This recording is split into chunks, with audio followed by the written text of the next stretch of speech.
Welcome everybody to a brand new day of TLF and Friday, because you know we check always your calendar. That's not the right sentencing, but you know what? We're gonna look at healers today in Mythic Plus. It's been a long time coming. We have a couple of surprises. Well, not really, but we do have disclaimers as all of our tier list. What are those disclaimers? Pretty Give me much, some man. disclaimers. The disclaimers is you're probably not gonna. It's words. It's fine.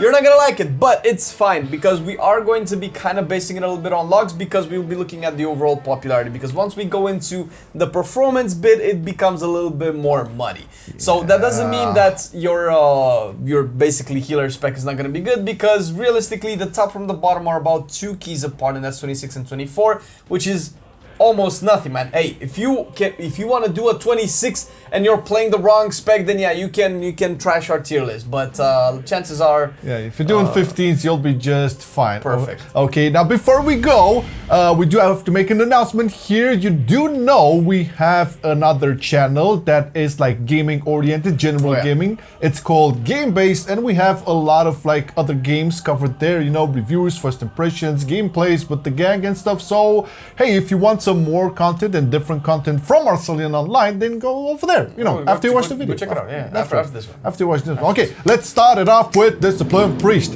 And you know, Discipline is close to heart healer of ours. We love the style. I know it's not everybody's cup of tea, but nevertheless, it's really fun to play as you master it. No wonder, you know, it's doing pretty good performance-wise. It's very close.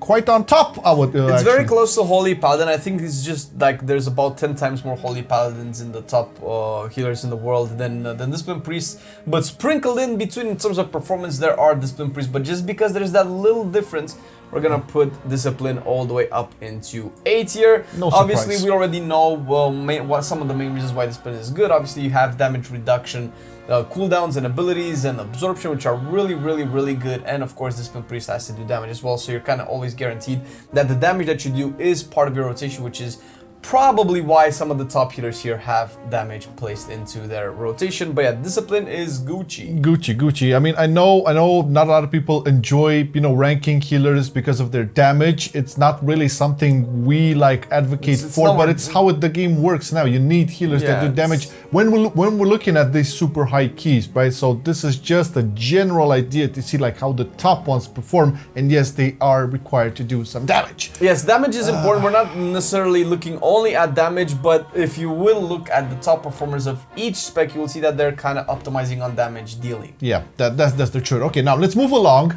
to a big surprise in this tier list, because I'm sure that Holy Paladins, you know, were being expected to be shit, like nowhere on the mirrors. Nah, man, they're S tier. You know, it's this. I mean, Ashen Hollow. I mean, you know, it's. I was beginning to think I'm in the Twilight Zone. Man. I know. Ashen Hollow, or if you just like, I don't know, maybe Kyrian. But probably Venti, because like we said about the damage. Because thing is, guys, the way that the keys scale at Kales, it's fine. Keys scales, it's fine.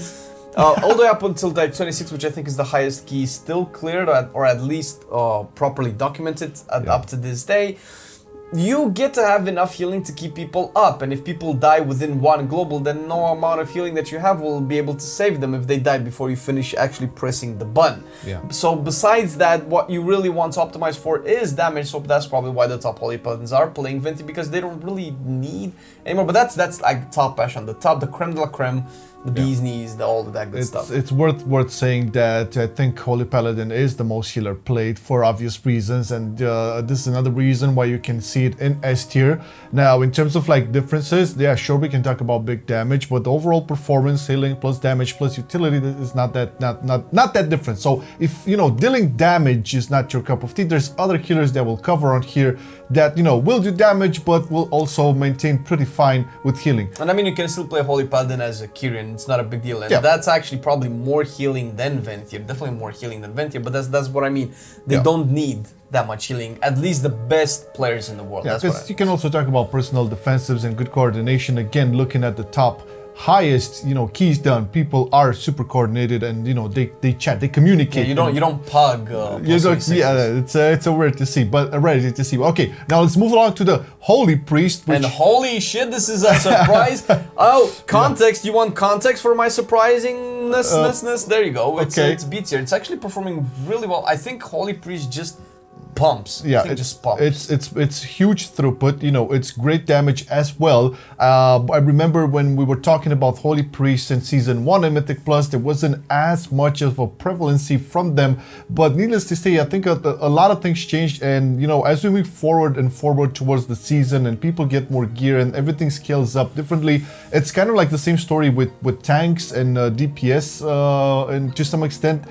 All of these healers, regardless of how they are performing mechanical wise, right? Because Holy Priest, are big, a lot of buttons, a lot of hard casts. A lot of buttons. Yep. There's also, it has been pointed out that Holy Priest does have its fair share of instant cast. You don't necessarily need to cast all the time. But some of the most powerful spells are instant with the holy words, Serenity and all of that. Serenity and Sanctify and all of that good stuff. So Holy Priest is just pretty good, and obviously if you're not going to optimize as much for damage as you would for Discipline, you can definitely use the Power Infusion for your allies, which is a major boost, especially if you have a haste crazed maniac in your party. That will be really good every 2 minutes to buff that dude. That's an extra DPS cooldown that your group can have. But yeah, Holy Priest is doing surprisingly well. I am curious to find one in our pugs eventually.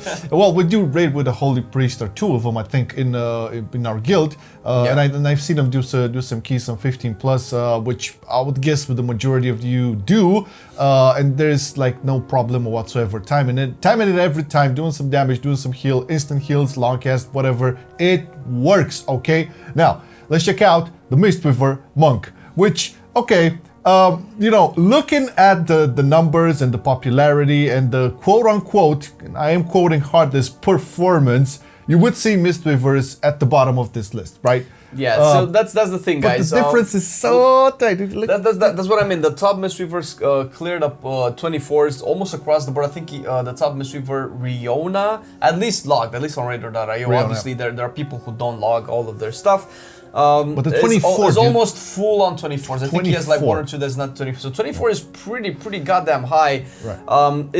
It's probably still, there's definitely a clear difference between Mistweaver and the other healers. Mistweaver did get a lot of buffs coming into 9.2, and I think 9.1. Then you'll see at the end of the video when we post the logs exactly that the difference between Mistweaver is not that high between the rest, but it is a slight difference so that we can make it obvious by putting in a different tier. D tier doesn't mean it's a bad spec. D tier just means it's a little bit behind whatever is going to be in C tier. But Mistweaver is really good. It's really good. The main issues will still be that the cooldowns, defensive cooldowns, are not as good as, let's say, Holy Paladin or Discipline Priest, or maybe even Shaman or Druid have, clearly.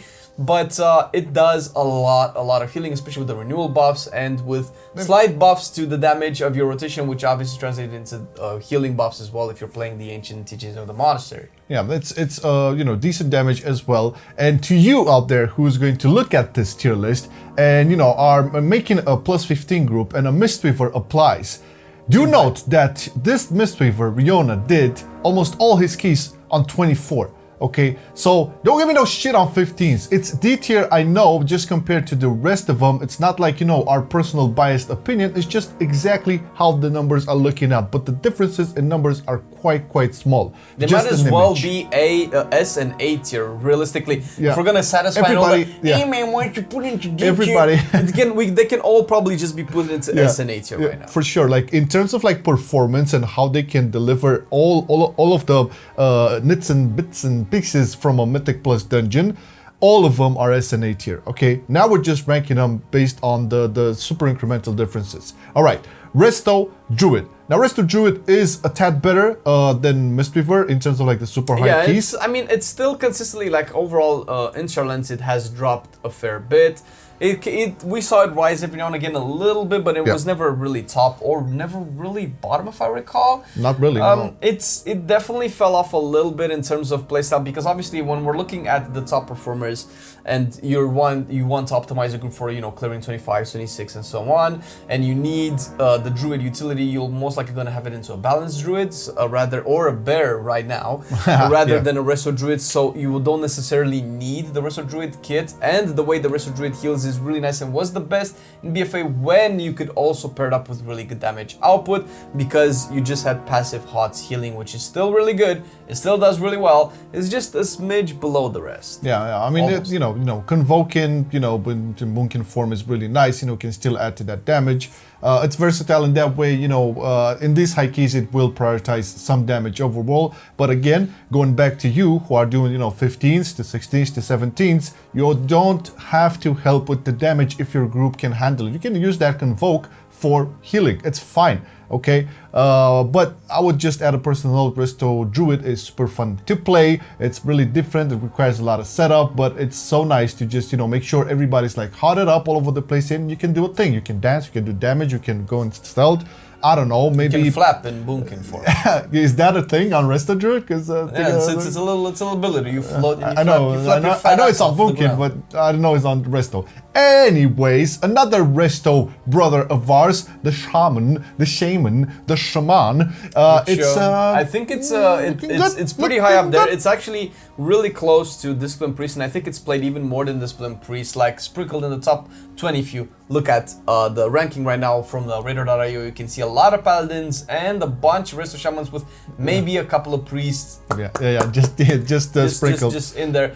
And I think the major factor of this is the Earth Elemental legendary that makes Earth Elemental have a permanent earthquake, because I was looking at the top Restos. I've seen some shit with that. Dude, they all run it. They all goddamn run it, and they all play Kyrian. Did they all play Kyrian? Wow, I was expecting. Now Kyrian is the new thing. I think only Enhancement currently plays Nightfade, but I think both Resto and Elemental play Kyrian most likely. Man, but what about I remember there's one time where Shamans were playing Ventir because of the not Ventir, Necrolord, the thing that spreads all around and everybody. What was that? Primordial Wave. That was okay. That might be a little bit better in raids, but it's not. Oh, that was raids. Especially with the current numbers, maybe that's just. And Kyrian was buffed. I mean, Kyrian was buffed. Now you have the mechanicals where you can have your Vesper Totem's cooldown reduced, just like everybody else's. Covenant ability for Kyrian, and Vesper Totem is pretty dope, and a lot of them are also running the Vesper Totem legendary.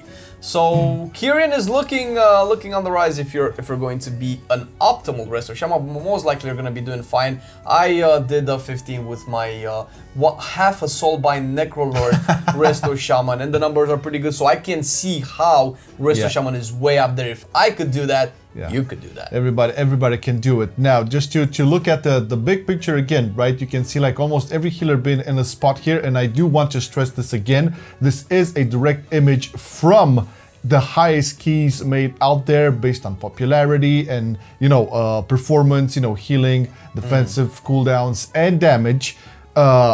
Now, just put it on the graph so you can see the differences between them. Look at the logs right now. Yeah, it's so they're very close. I mean, you can look at the minuscular. top three. You could say, okay, let's say you can put Holy Paladin into S tier, but Disc and Resto are so close to each other that, I mean, where do you draw the line, right? So this is why we're doing it this way, because if we draw the line at a little bit like a quarter of an inch, then obviously we're gonna draw the line at all of them, and all of them will be into a different S tier. But I think this is pretty accurate. So from a vast perspective, it's like, oh man, I want to know the difference between my healer and the rest. Then our tier list is probably the best. If you want to see, okay, performance-wise, actual numbers. Actual numbers. Where is my healer? It's obviously it's either in A or S tier right now. Maybe B if you're gonna be really nitpicky, but I don't think that even counts. Yeah. But you know what else counts? Our Patreons, baby.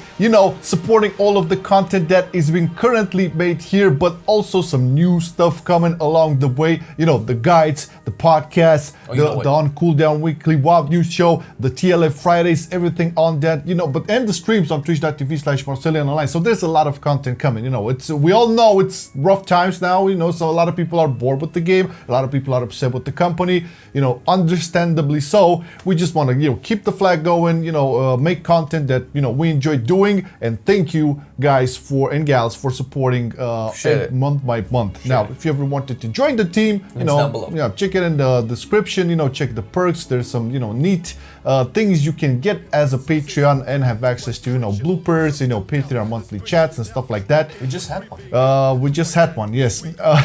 So thank you so much, guys, and thank you for watching the video. Have a good one. Bye-bye. Have a great weekend. I've been loving it then, I still love it now. Still, I play WoW. Still, I play WoW. Getting better every day, let me show you how. Cause still, I play WoW. Still, I play WoW. It's getting harder to stay, but at the end of the day, it's a guilty pleasure, so just log in and play. Whether it's classic or retail, I'ma do a /bow. Still, I play WoW.